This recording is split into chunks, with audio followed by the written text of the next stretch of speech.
Olá, o Quer Saber está de volta e nós vamos tocar mais uma vez nesse assunto tão difícil, tão delicado, mas tão importante, que é a prevenção do suicídio, já que a gente está vivendo o Setembro Amarelo. Vamos continuar com o documento da OMS a respeito das nossas possíveis ações. Vamos lá. A facilidade de acesso a meios, para cometer suicídio. Hoje, quase todas as famílias têm alguém em casa que use medicamentos controlados. Os adolescentes falam medicamentos da caixinha preta. Quase todo mundo tem. E eles são acessíveis. Eles estão ali, todo mundo sabe. As crianças sabem onde fica. Então, numa hora de desesperança, numa hora em que a perspectiva some de diante dos olhos, isso é um recurso,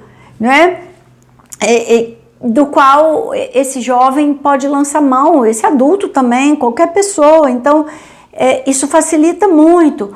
E todo mundo tem hoje acesso a muita coisa pela internet, a muita sugestão, a muito modelo, quantas campanhas que a gente já viu, de alertando os pais para não deixar as crianças terem acesso às redes, porque há instruções, há desafios. Duvido que você faça isso, você não é corajoso para fazer aquilo, coisas altamente arriscadas que podem acabar na morte. E a gente tem uma política, de não divulgar, de não chamar atenção, de não noticiar, de não dar primeira página, para evitar isso que a gente chama de contágio social, mas sempre se comenta, um sabe, o outro sabe, um fala, o outro fala, e isso para alguém que está no processo e que está passando por esse processo sem a ajuda adequada, também pode potencializar o risco, Porque a pessoa, normalmente, geralmente, a pessoa que comete suicídio, ela está entre não suportar mais a vida que ela está vivendo e querer viver uma outra vida. E naquele momento de confusão, de sentimentos embaralhados, talvez não fique tão claro para ela que se ela puser fim a esta vida, não tem outra.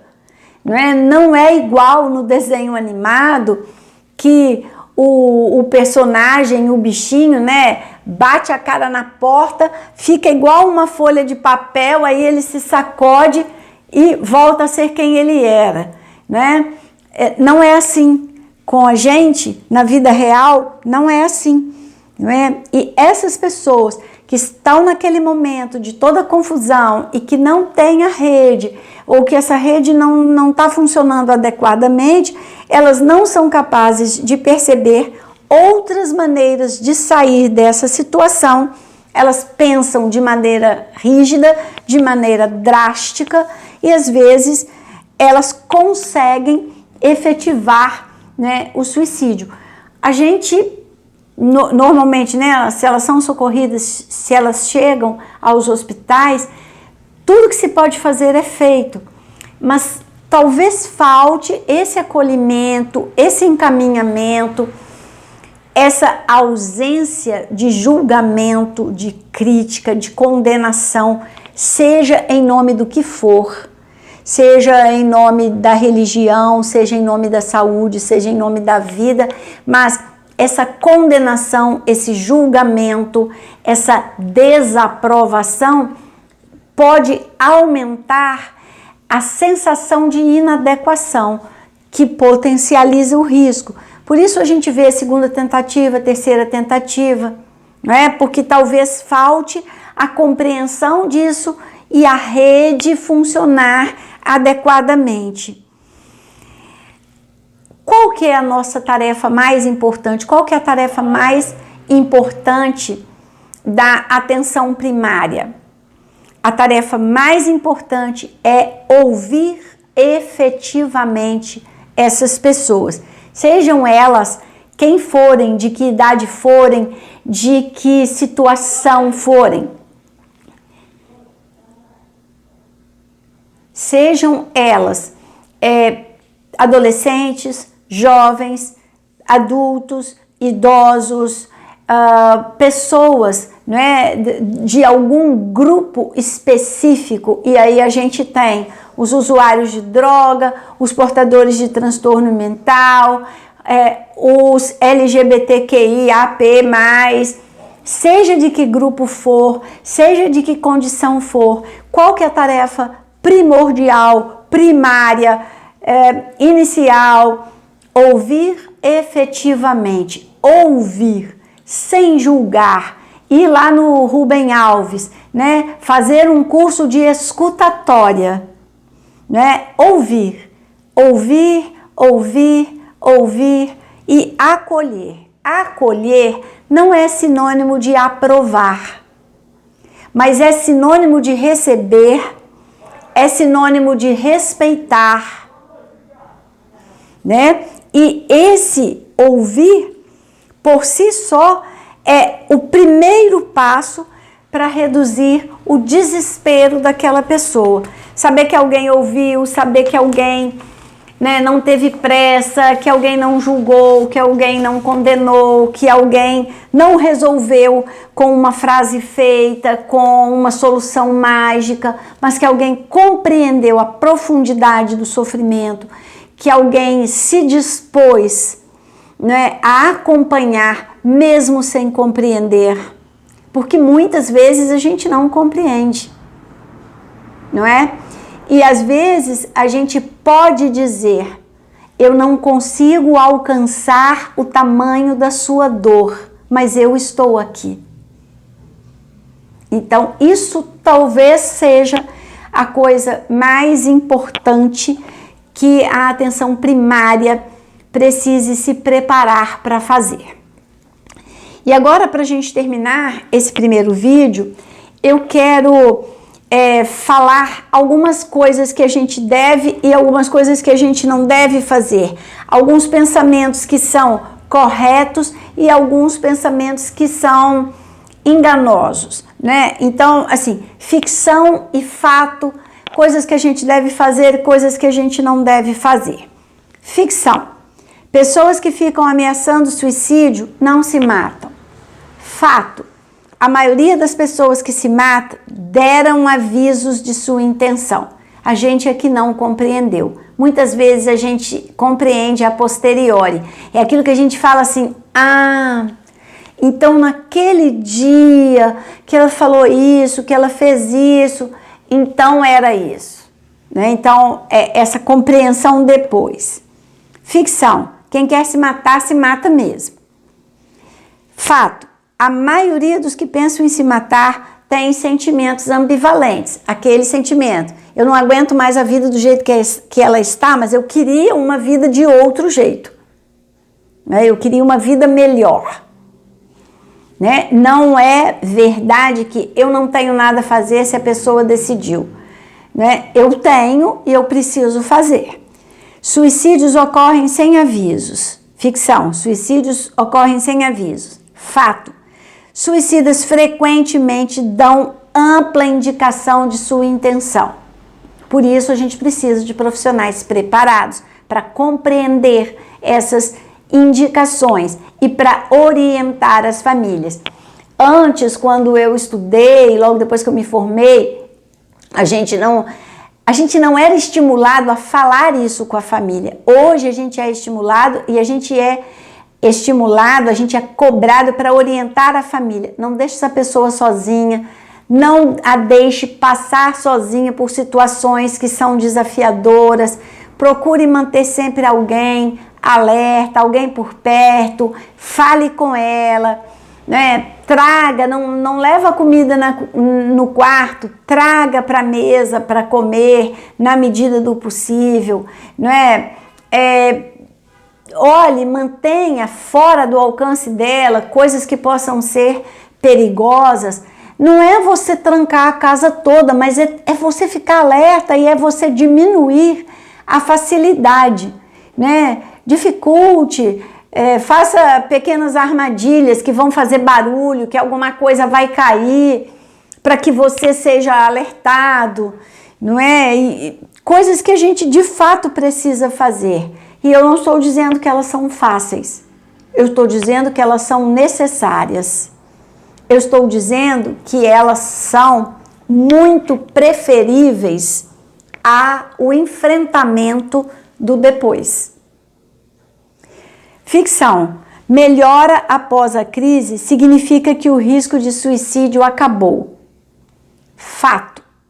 Muitos suicídios ocorrem num período de melhora, quando a pessoa tem a energia e a vontade de transformar pensamentos desesperados em ação autodestrutiva. Muitas famílias questionam que elas vão ao psiquiatra. O psiquiatra faz o diagnóstico de uma depressão grave e ele começa a medicação com uma dose muito pequena. E as pessoas normalmente vêm questionar com a gente, com o psicólogo, que o psiquiatra normalmente pede para fazer parte, né, da equipe de acompanhamento. E as pessoas vêm então questionar com a gente, mas deu uma dose muito baixa do remédio, mas assim não vai sair nunca da depressão. E a gente, normalmente somos nós mesmos, os psicólogos, que dedicam mais tempo a essa conversa. E a gente explica, olha, é preciso que a gente trabalhe as ideias, né? A ideia suicida, o desespero, a desesperança, a falta de perspectiva, e aos poucos a gente vá dando, né, com a dose maior, um nível maior de energia. Porque se ele tem um nível alto de energia e as ideias continuam muito ruins, a chance de ele efetivar a ideia do suicídio é maior. Então, às vezes, fica difícil compreender, dada a sua angústia, a sua ansiedade diante do sofrimento do seu familiar. Mas é preciso que você compreenda que isso é, muitas vezes, um cuidado para você não inundar de energia alguém cujas ideias ainda são muito negativas. Ficção. Nem todos os suicídios podem ser prevenidos. Fato. Isso é verdade, mas a maioria pode. E como você não sabe quais que podem, quais que não podem, é bom que você tente prevenir. É bom que você faça aquilo que você pode fazer, aquilo que está a seu alcance. Ficção. Uma vez suicida, sempre suicida. Fato. Pensamentos suicidas podem retornar, mas eles não são permanentes. Em algumas pessoas, eles podem nunca mais retornar. E aí, eu tenho uma história muito interessante. Vocês sabem, né? Quem me acompanha sabe que o trabalho da minha vida é o grupo de vida. E uma paciente, ela falou assim, eu acompanhei a minha amiga no tratamento de câncer. Eu vi o sofrimento dela e eu falava para mim mesma, se um dia eu receber esse diagnóstico, eu me atiro na frente do primeiro caminhão que passar. Anos depois, ela recebeu o diagnóstico, começou a se tratar, fez a cirurgia. Lá mais para o final da químio, ela lembrou que ela tinha pensado isso, mas ela não fez e ela não estava mais pensando isso. Então, às vezes, ocorre um pensamento num momento de muito sofrimento, num momento de nenhuma perspectiva. Mas a própria amiga que tinha passado, vencido o tratamento e estava bem, fez com que ela visse uma perspectiva depois de tanto sofrimento. Então, quando o sofrimento foi dela, ela já tinha o registro da perspectiva de melhora. Então, ela não pensou. Por isso, essa atenção, né, com a saúde mental é tão importante. Porque se a pessoa ela está aprendendo ela é educada na promoção da saúde mental, ela tem mais chance de enfrentar desafios com alguma perspectiva, com alguma esperança. Você precisa tocar no assunto, você precisa avaliar aquele paciente, mas você precisa ter tato, Então, assim, como perguntar? O que eu vou perguntar? Quando que eu vou perguntar? Então, você começa por perguntas básicas. Você tem se sentido triste ultimamente? Há quanto tempo? Essa tristeza está relacionada a algum fato, algum acontecimento, alguma perda? Você vai entrando no assunto.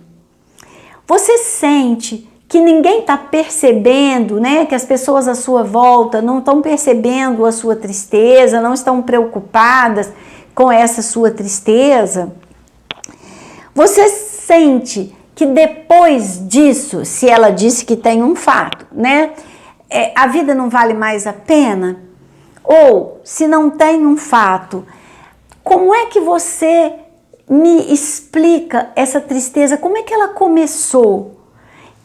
Aonde que ela está? O que você está pensando agora, nesse momento, a respeito da sua vida, a respeito dessas coisas todas que estão te acontecendo?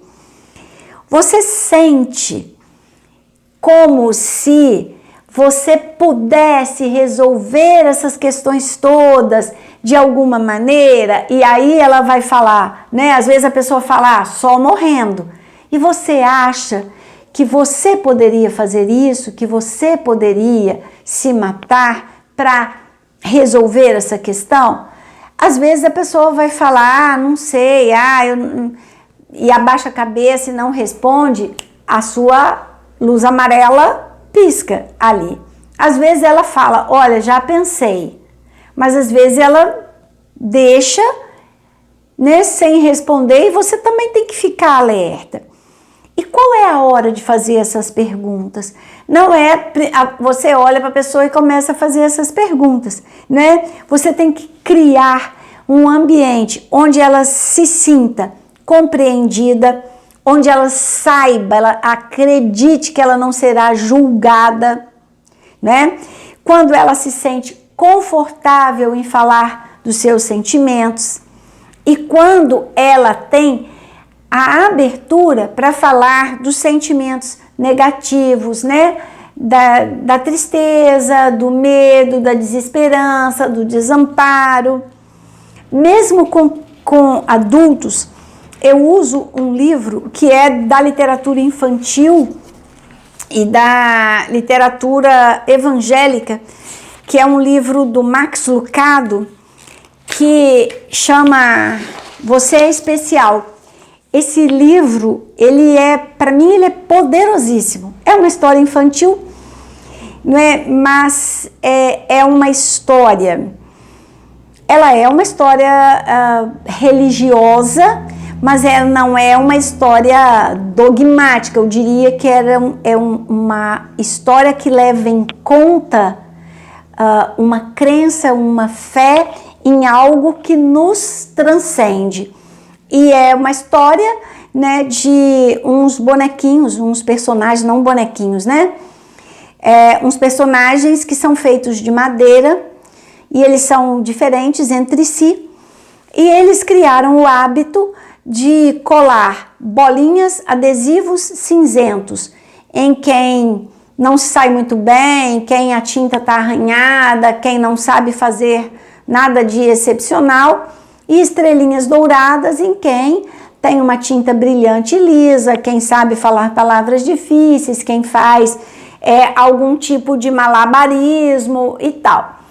Então tem um personagem que ele está muito incomodado, ele fica tentando fazer as coisas que quem tem estrela dourada faz, mas ele não consegue, e ele vai ficando com cada vez mais adesivos cinzentos. Às vezes quando ele erra, mas às vezes pelo simples fato de ele já ter alguns, ele ganha outros.